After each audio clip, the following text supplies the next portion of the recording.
का दैनिक मन्ना। Praise the Lord. नए दिन नए उम्मीद में मैं आप सभी को यीशु मसीह के नाम से स्वागत करती हूँ। आज हम ध्यान करने वाले हैं वचन, लेकर पढ़िए नहमाया का पुस्तक 8वां अध्याय 10वां वचन। यहोवा का आनंद तुम्हारा दृढ़ गढ़ है। आमीन, हालेलुया। इस वचन के हिसाब से परमेश्वर हमसे कहते हैं कि यहोवा का आनंद ही हमारा दृढ़ गढ़ है। तो इस चैप्टर को अगर आप पढ़ोगे तो इसमें क्या दिया गया है, इसका स्टोरी है कि जब इज़राइली लोग मिस्र देश में बंदी बन के रहते थे और जब परमेश्वर ने उनको मिस्र देश से छुड़ाया और यहाँ वापस लेकर आया, तब एज़रा नबी क्या करते हैं, वो स्क्रिप्चर्स पढ़ के सुनाते हैं उनको। वो पढ़ते पढ़ते जो इज़राइली लोग हैं वो लोग रियलाइज़ करते हैं कि वो कितने बड़े पाप के अंदर डूबे हुए थे। पहले परमेश्वर छुड़ाने से पहले वो बहुत गहराइयों में, पाप के गहराइयों में थे वो। तो तब वो रोते रोते, वो स्क्रिप्चर सुनते सुनते, वो रियलाइज़ करते करते रो रहे थे।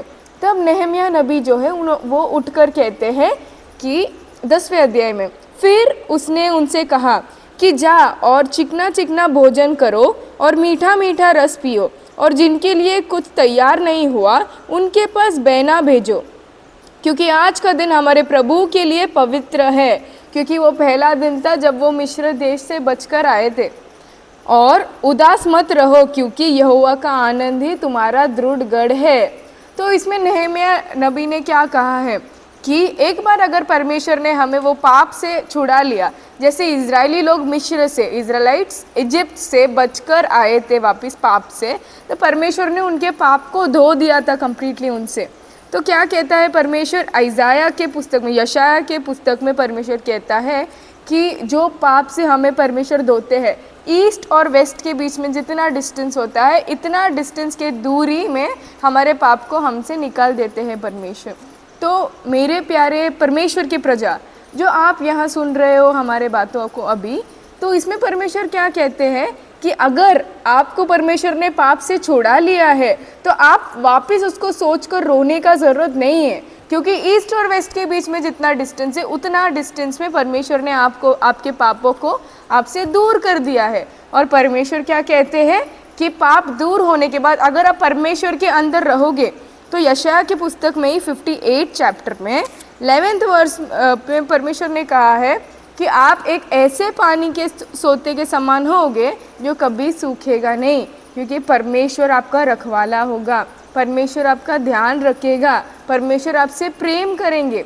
तो परमेश्वर अगर ये सब इनिशिएटिव आपके लिए ले रहे हैं, तो परमेश्वर एक ही चीज़ आपसे चाहते हैं कि आप खुश रहो। और परमेश्वर कहते हैं कि यहोवा का आनंद ही तुम्हारा दृढ़ गढ़ है। यहोवा के अंदर तुम आनंदित रहो, एक दूसरे को मदद करो, सुख और शांति के साथ रहो। इतना ही परमेश्वर आपसे एक्सपेक्ट कर रहे हैं। तो चलिए हम इस वचन के अनुसार चलने के लिए हम प्रार्थना करते हैं। स्तुति हो परमेश्वर, सेनाओं के आपको हम धन्यवाद देते हैं, आपने सुंदर समय दिया, सुंदर वचन दिया ताकि हम मेडिटेट करने पाए। धन्यवाद हो परमेश्वर। इस वचन के हिसाब से भी परमेश्वर आपके पवित्र दिन में परमेश्वर हमारे दिन में परमेश्वर हम आनंदित के साथ, सुख और शांति के साथ रहने के लिए आप ही सहायता अनुग्रह कीजिए परमेश्वर। स्तुति हो परमेश्वर, आप ही हमारा दृढ़ गढ़ है, आप ही, आपके अंदर हम आनंदित रहने के लिए आप ही सहायता अनुग्रह कीजिए परमेश्वर। स्तुति हो परमेश्वर, हम एक ऐसे पानी के सोते के नाए रहे जो कभी नहीं सूखता है, क्योंकि हमारा यहोवा ही हमारा रखवाला है, हमें आनंद देने वाला मसीहा है वो। स्तुति हो परमेश्वर। सारी आदर में मगर अब आपको देते हैं। ये छोटी सी प्रार्थना यीशु मसीह के नाम से सुन और कबूल कर पिता, आमीन।